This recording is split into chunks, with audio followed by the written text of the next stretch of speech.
Olá, é um prazer estarmos juntos novamente. Começa agora o programa Vida em Foco. Todos temos muitas perguntas. O Espiritismo tem respostas para os desafios da existência humana. O programa de hoje fará reflexões acerca de temas do cotidiano que podem ajudar a viver melhor. Esta é uma das grandes contribuições do Espiritismo para você. Fique conosco!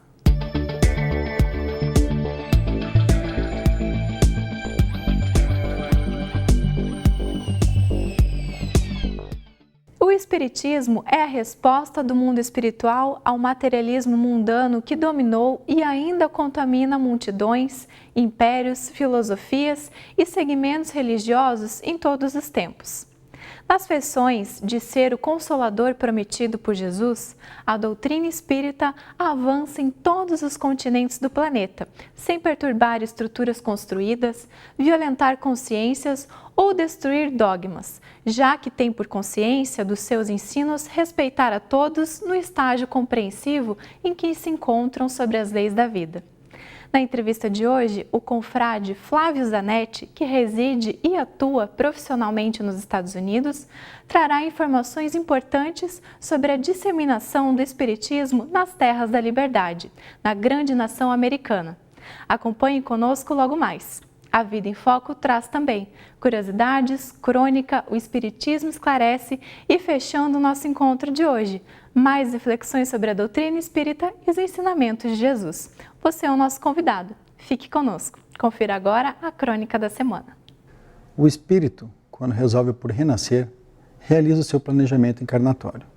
Nesse planejamento, ele insere experiências com o intuito de educar-se, a fim de crescer no exercício das virtudes. Quando tem discernimento e sabedoria para decidir sobre o próprio futuro, cabe ao reencarnante escolher a natureza das experiências que irá enfrentar na Terra. Escolhe a condição social, o contexto familiar, o corpo físico que irá utilizar. Selecione as condições ideais a fim de exercitar suas virtudes. Elege a situação pelas quais deverá passar, a fim de despojar-se dos vícios que acompanham há tempos. Tudo com o intuito de melhorar-se e de educar-se. Entretanto, quando o espírito não tem maturidade para escolher por si mesmo, seus guias e protetores são os responsáveis pelo planejamento existencial. São esses espíritos superiores que escolhem a natureza das experiências que os seus tutelados irão vivenciar a fim de aprendizado. A escolha do corpo, portanto, tem grande importância neste processo de sublimação do espírito. Segundo Allan Kardec, o espírito não tem sexo, podendo encarnar no corpo de um homem ou de uma mulher. O sexo só existe na organização física e o espírito escolhe o corpo a encarnar conforme as provações e os deveres que precisa realizar. Assim, um espírito pode realizar grande parte da sua jornada evolutiva no mesmo sexo, se isso for de sua preferência ou necessidade. Essas repetidas experiências no mesmo sexo criam no psiquismo uma polaridade sexual. Polaridade esta que imprime no ser características psicológicas inerentes à sexualidade vivida. A tarefa evolutiva de todos os espíritos é desenvolver as qualidades psíquicas inerentes às duas polaridades. Ou seja, deve o indivíduo trabalhar para evoluir nas qualidades morais, tanto no conteúdo anima quanto no conteúdo animus. Deve vivenciar e aprimorar as qualidades masculinas e femininas, para que o espírito cresça em virtudes e caminhe em direção à felicidade. Ambas as polaridades, quando plenamente desenvolvidas, levam à conquista da sabedoria. Por isso, pode um espírito encarnar ora como homem, ora como mulher, a depender das suas necessidades de evolução.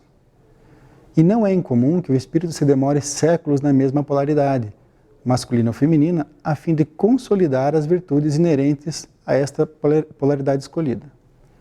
Acontece que surge, em determinado momento da evolução do espírito, a necessidade de experienciar a outra polaridade. Essa necessidade de evoluir em virtudes é uma das causas desta mudança, pois há outras, como expiação, por exemplo.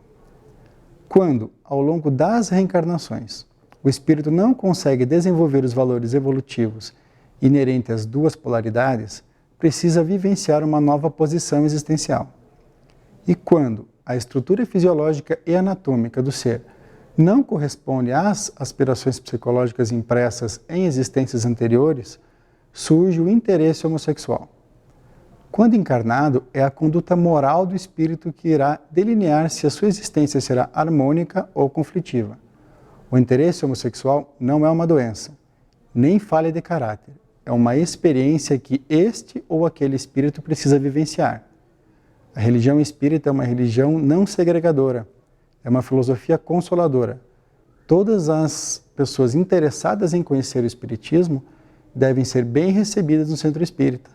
A casa espírita é a casa de Deus e na casa de Deus todos são bem-vindos. Na entrevista de hoje, vamos tratar do assunto Espiritismo nos Estados Unidos.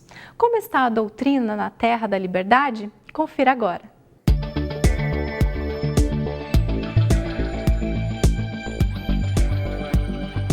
Olá, começa agora o nosso bate-papo, a nossa entrevista. É bom que você está conosco, é bom que estejamos juntos. Recebemos aqui hoje Flávio Zanetti. Está de passagem pelo Brasil. Flávio, seja muito bem-vindo. Muito obrigado, Márcio, amigos, pelo convite, pelo carinho. Muito obrigado. Tudo bem, Flávio, você pode falar comigo mesmo, né? É um bate-papo e tem algumas testemunhas que vão nos assistir do outro lado. Alguns vão nos ouvir, inclusive, né? Então é uma alegria ter você conosco. Flávio, você tem a sua experiência, basicamente, de movimento espírita, de espírita, em Massachusetts, em Boston, particularmente. Isso, Na correto. metropolitana de Boston ali, é isso? É, região metropolitana de Boston. Uhum. Muito bem. E como é que é isso, ser espírita num lugar que a gente nem sabe direito como é que funciona? Como é que foram essas experiências iniciais, Flávio? Você chegando lá, é engenheiro de profissão, né? Sim. Uhum. Nós chegamos nos Estados Unidos em 99, fomos lá para uma oportunidade de trabalho. Primeiro moramos em Nova York por alguns meses, participamos de alguns grupos em Nova York, começamos a visitar alguns grupos em Nova York que já existiam. Depois mudamos para Boston e achamos o nosso grupo pela internet. Fizemos uma busca, Kardec, Boston, e achamos ali o grupo. Visitamos, começamos a participar. E desde então, há 16, quase 17 anos, já participamos do grupo lá que chama-se Allan Kardec Spiritist Society of Massachusetts.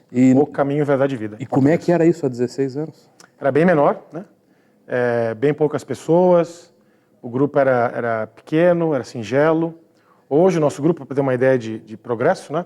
Nosso grupo hoje tem cerca de 45 trabalhadores, nós temos reuniões quase todos os dias, temos 8 grupos de estudos, né? Tanto em português quanto em inglês.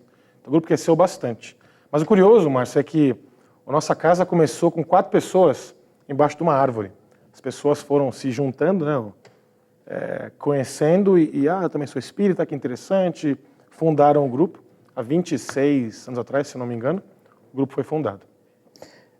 No Brasil, assim, nós brasileiros temos algumas fantasias em relação principalmente aquela região que é uma região tradicional dos Estados Unidos, é a Nova Inglaterra, ali, que foi colonizada por britânicos, basicamente, Massachusetts, Connecticut, né? New York, né? Esses estados são estados importantes e, sobretudo, porque eles têm, né, essa ideia da tradição. Então, nós imaginamos assim que o americano, fala-se muito que o americano é materialista, que o americano não dá bola para as questões espirituais. Isso procede, Flávio? Não é a nossa experiência, na verdade. A gente vê que o americano o que ele não gosta muito, Márcio e amigos, é que eles não gostam da instituição por si só. Né? Então, mas vejam que o americano por si só ele é muito atento à espiritualidade, né? Vejamos autores como Deepak Chopra, né, Eckhart Tolle e vários outros que falam sobre espiritualidade, que falam sobre conceitos que nós aprendemos no espiritismo, que são muito similares, muito semelhantes. Então eles se atêm muito a isso. Então vemos que esse tipo de público é um público que chega num grupo espírita, que quer procurar uma coisa a mais, ou que procura uma instituição, e assim por diante. Entendi. Inclusive o Brian Weiss, né, que Isso. Many Masters, Many Lives, né? Exatamente. Isso. Que é ali de Yale, né? É. Então, bacana isso, porque a gente tinha uma ideia de que o americano não dava bola para essas questões. E outra coisa também que nos chama a atenção é a questão de valores, assim, como é que é o público americano, e esse nativo, ele vai ao centro espírita? Então, a gente vê, só para ter uma ideia de um cronograma do espiritismo nos Estados Unidos hoje em dia. Então, ele começou em meados de 65, com a viagem do Chico e do Valdo Vieira para a Carolina do Norte, lá em Burlington, na Carolina do Norte. Inclusive, o livro Entre Irmãos de Outras Terras fala sobre isso, né? A viagem do Chico, do Valdo Vieira. Então, aquele movimento pequeno começou com umas pessoas, com o Haddad, né, que tinha morado no Brasil, ele e a Phyllis. Conhecemos a Phyllis pessoalmente, uma experiência fantástica, né, 15 anos atrás. Então teve um movimento pequeno. Um outro movimento hispânico, ou de pessoas que falam espanhol, se localizou na Flórida, em New Jersey, por imigração colombiana, venezuelana, que já conheciam o espiritismo e levaram para os Estados Unidos os templos espíritas. Tanto é que o templo espírita, ou o centro mais antigo em funcionamento hoje, é o templo espírita San José, que fica em Newark, na região de Nova York. Ele tem trabalhos, reuniões em português e em espanhol. Tem 66 anos de funcionamento, se não me falha a memória. É muito tempo. E lá para o oeste, tem alguma coisa? Bem menos. Então vejamos que o movimento espírita em 65 começou, aí teve altos e baixos, pessoas que foram para os Estados Unidos, brasileiros que foram para lá visitar, inauguraram centros e assim por diante. Mas percebemos que a maioria dos centros hoje ainda são formados por brasileiros que mudam para os Estados Unidos, né? Então vejamos na Flórida uma concentração muito grande de brasileiros, região de Nova York, Washington, e onde moramos lá em Massachusetts, Boston, onde há muitos brasileiros. Na costa oeste, que é a Califórnia, basicamente, é bem pequeno a concentração. São Francisco tem um grupo espírita, alguns em Los Angeles e mais alguns em San Diego.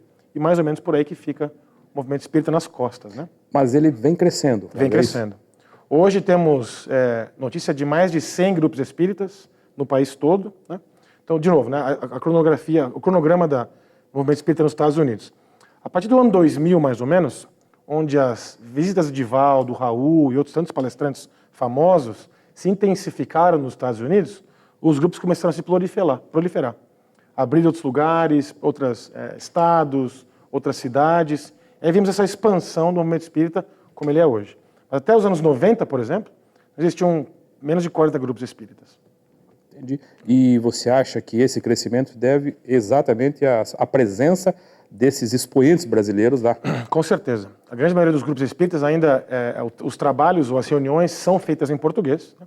São de brasileiros que vão para lá. Muitos se casam com americanos ou com americanas, né? Os esposos, as esposas, acabam indo para os centros espíritas, mas o público ainda é basicamente de brasileiros. Bem, nós percebemos.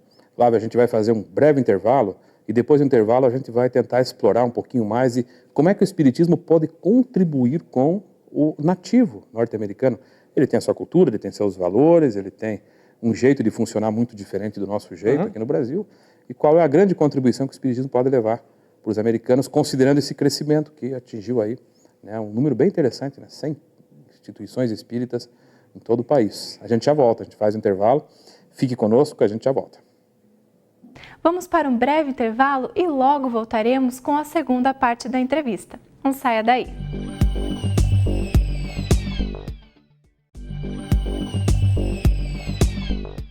Voltamos com o segundo bloco da entrevista. O tema de hoje é a doutrina espírita nos Estados Unidos. Vamos assistir.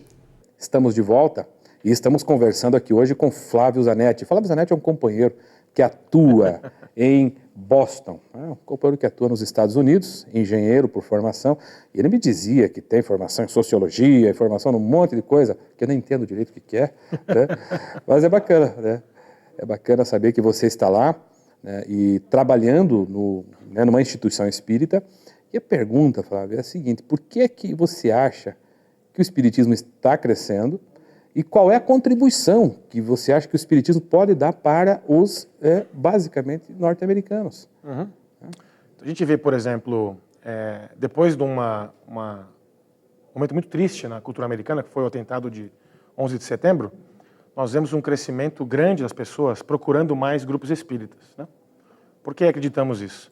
Elas veem uma dificuldade muito grande, necessitando consolo, necessitando uma ajuda, e aí começam a procurar respostas onde elas não encontravam antes em lugar nenhum. Então, a gente vê, como falamos anteriormente, que dos anos 2000 até hoje, tivemos um crescimento muito grande no número de grupos espíritas. Deu uma acelerada nessa coisa.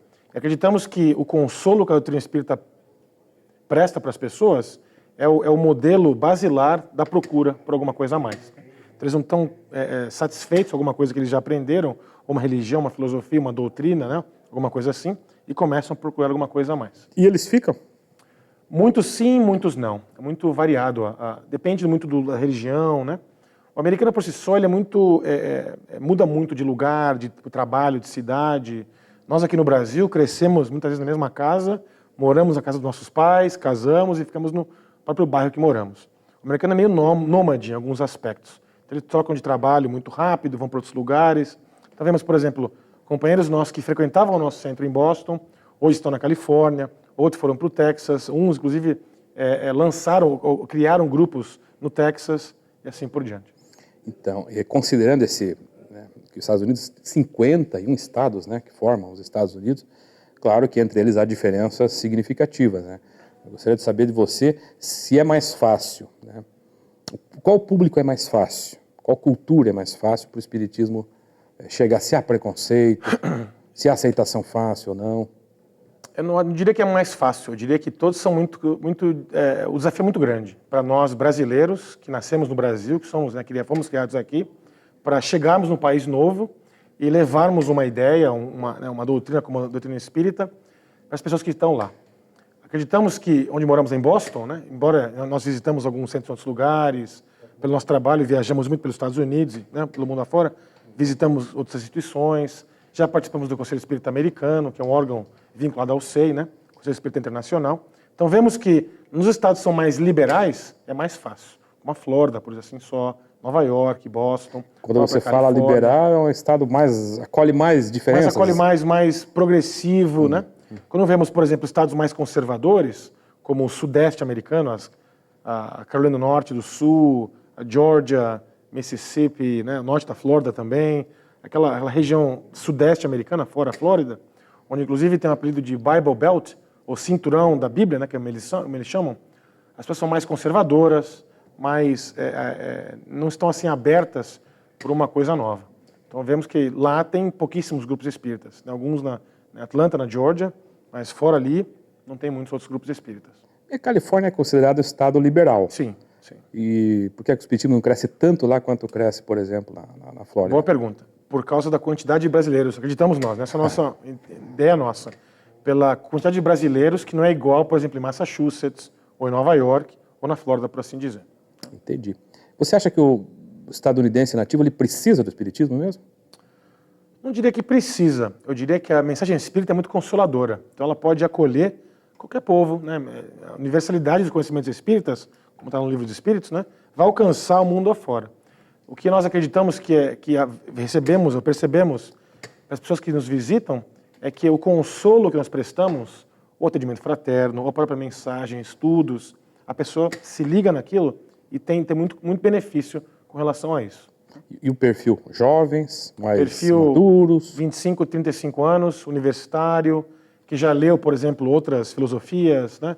Outros autores espiritualistas, que já acredita em reencarnação. Por exemplo, há uns 5 anos atrás, tiveram uma pesquisa na revista Time, onde 80% dos americanos acreditavam em reencarnação. Olha que fantástico isso, né? Fantástico. Então, o povo já está muito mais aberto a conhecimentos novos, doutrinas novas, como o próprio espiritismo. E de carona, se acredita em reencarnação, acredita na vida após a morte. Exatamente. Eu acho que esse número é até maior, né? Exatamente. E bom, Flávio, você tem aí 2 minutos para deixar algumas palavras, né, para o nosso ouvinte, para o nosso telespectador, aquilo que você deseja falar, alguma mensagem que você queira deixar nessa sua visita, que muito nos honra, a sua passagem aqui pelo De novo, reiteramos a gratidão pelo convite, Márcio e amigos.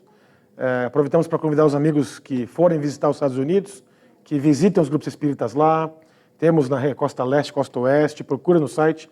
O site do Conselho Espírita Americano é spiritist.us. Está bem fácil de colocar. Lá tem a lista dos centros espíritas nos Estados Unidos. Spiritist.us.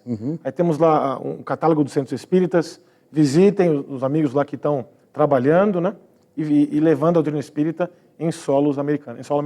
Levar a contribuição quando forem também, porque você me dizia, temos mais um tempinho ainda, que é difícil manter uma instituição lá, até financeiramente, é isso? Acho que é difícil em qualquer lugar do mundo, né, Márcio, para falar a verdade. Mas parece que lá é um pouco mais difícil. Mas lá é mais difícil, por exemplo, onde nós moramos, o aluguel é muito caro, então o espaço físico é muito difícil. É restrito, né? É muito restrito. Então, por isso, Nova York é a mesma coisa, né? Nova York, cidades que são muito caras, São Francisco, nem como. Pra você ter uma ideia, em São Francisco, o Grupo Espírita ele aluga uma sala em um templo, um lugar onde é um templo Bahá'í. Ele compartilha. Ele compartilha num sábado, domingo de manhã, ele aluga ali 2 horas de manhã, 2 horas no sábado, 2 horas no domingo. Que bom. Olha que fantástico isso. Mas foi uma alegria receber você para essa obrigado. conversa amigável, essa conversa fraterna. Espero que essa conversa estimule as pessoas que vão aos Estados Unidos, fazer turismo muitas vezes, a visitarem as instituições, né, e levarem lá, às vezes, uma palavra de estímulo, um conforto também, e trazerem para o Brasil, compreenderem como é difícil, né, sustentar uma instituição em terras estrangeiras. Obrigado, Flávio. Obrigado a vocês, obrigado a todo mundo. E a você que nos acompanhou, fique conosco, porque o programa ainda continua. Chegou o momento de você esclarecer as suas dúvidas. Assista o quadro O Espiritismo Esclarece. Me perguntaram qual a visão que a doutrina espírita tem a respeito da síndrome do pânico. Bom, a síndrome do pânico pertence a um grupo de transtornos chamados transtornos de ansiedade. Ela é uma condição especialmente debilitante para o indivíduo que a sofre. A sensação de estar sendo estrangulado, sufocado, de uma morte iminente pode começar com determinados estímulos e progressivamente ir passando a situações cada vez mais corriqueiras, levando o indivíduo a ter comportamentos adaptativos que levam a evitar algumas situações caracteristicamente. Um flagelo para quem o sente, entende-se na doutrina espírita que a sua origem é multifatorial. O distúrbio dos neurotransmissores, em especial da serotonina, não é fruto do acaso ou coincidência e não deve ser entendido como a causa primeira da síndrome, mas já um aspecto intermediário do seu desenvolvimento. Contribui, então, para o surgimento desse estado, primeiro, a cultura do medo de doenças e da morte, do culto ao prazer e à matéria, que leva a que os indivíduos fiquem extremamente preocupados com qualquer sensação física diferente, sobrevalorizando sinais mínimos e insignificantes que poderiam até passar despercebidos, não fosse esse estado de alerta quase patológico em que vivemos. Encarar a vida física como um trabalho em curso e com um tempo para ser finalizado deveria ser uma realidade e precisamos encarar a finitude desse prazo não como elemento de perturbação, mas como um estímulo para que otimizemos o uso dos recursos que temos à nossa disposição. Segundo fator, a pressa, a briga com o tempo, as cobranças inalcançáveis e toda sorte de estímulo que pode afetar-nos, a ansiedade de uma maneira geral e a síndrome do pânico em particular, nos convidando a assumir um comportamento diferente em relação ao que seja aproveitar a vida e fazer o uso do tempo, evitando matar o tempo, passar o tempo e tantos outros modos de negligenciar o divino recurso, desenvolver uma cultura do saudável repouso após o judicioso uso das nossas forças, escolhendo atividades que relaxem e não aquelas que mais agitam, perturbam, é uma postura de prudência.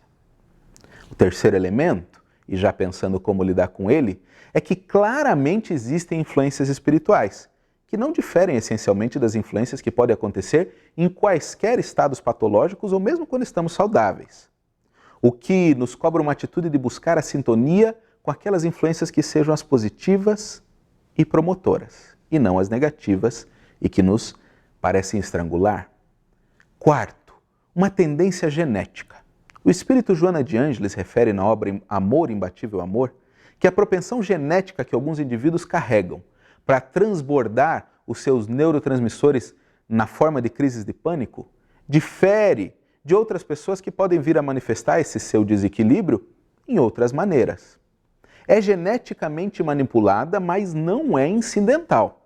Tratando-se de um processo expiatório, o que nos leva a pensar o quanto as oportunidades perdidas em outras vidas podem ter contribuído para que moldássemos tal tendência que, no fundo, serve mais como um alerta permanente para que não deixemos que as chances passem outra vez, que utilizemos nossas possibilidades para um fim útil, produzindo para nós e para quem vive conosco. Assim sendo, ao lado da terapêutica especializada e das orientações gerais de uma vida com mais qualidade, é imperioso que a pessoa que sofre com o pânico busque integrar-se em alguma atividade que lhe dê um profundo significado, que tenha um sentido e que use dos seus talentos, que nos foram conduzidos por Deus, emprestados em sua divina misericórdia, para a produção de algo mais positivo para a vida e para todos.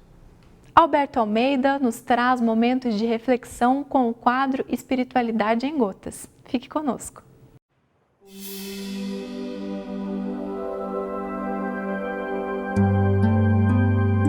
Espiritualidade em Gotas. Tal pai, tal filho. Frequentemente os pais transmitem aos filhos a parecença física. Transmitirão também alguma parecença moral? É a questão 207 de O Livro dos Espíritos. A resposta é muito esclarecedora. Não. Que diferentes são as almas ou espíritos de uns e de outros. O corpo deriva do corpo, mas o espírito não procede do espírito. Efetivamente, a herança pais e filhos é estritamente genética, biológica. Os pais transferem aos filhos um conteúdo de natureza física através do processo reprodutivo. Também é verdade que quando os espíritos se aproximam no processo familiar, guardam já algumas similitudes, algumas afinidades. Antes mesmo de renascerem, eles já guardam algumas parecenças psicológicas e quando renascem, mantêm. Todavia, os processos de herança moral e emocional e psicológica, eles não existem. O que existe é pela convivência e pelo processo da educação, a transferência de princípios, de valores, de jeitos, de uma subjetividade parental que os filhos modelam dos pais pela dinâmica da coabitação. Assim, filhos e pais se assemelham na medida em que um introjeta a figura do outro e passa também a ter gestos, atitudes, comportamentos e princípios que replicam aqueles dos seus tutores, caracterizando, portanto, que a educação está efetivamente ali se estabelecendo. Se esses conteúdos são saudáveis, os filhos replicam saudavelmente. Mas se as posturas dos pais são inadequadas, os filhos o fazem também de uma forma coerente. Também é verdade que os espíritos podem subverter esse processo da convivência. E pais deseducados, com comportamentos inadequados, às vezes os filhos, por serem espíritos valorosos, escolhem outros comportamentos, já trazem inatamente outros princípios e não imitam os pais. Também acontece de pais moralizados terem filhos que rechaçam pela educação tudo o que recebem e se apresentam com comportamentos antissociais, inadequados, bem diferentes dos seus pais. Mas, efetivamente, a genética não explica o comportamento, do ponto de vista da herança. Algumas patologias genéticas trazem, enquanto síndrome, um conjunto de sintomas e de características, mas na generalidade nós herdamos a matéria, não herdamos o espírito dos nossos pais, porque nós e os nossos pais somos diferentes, mas eles nos influenciam grandemente pela educação, cuja responsabilidade lhes está confiada.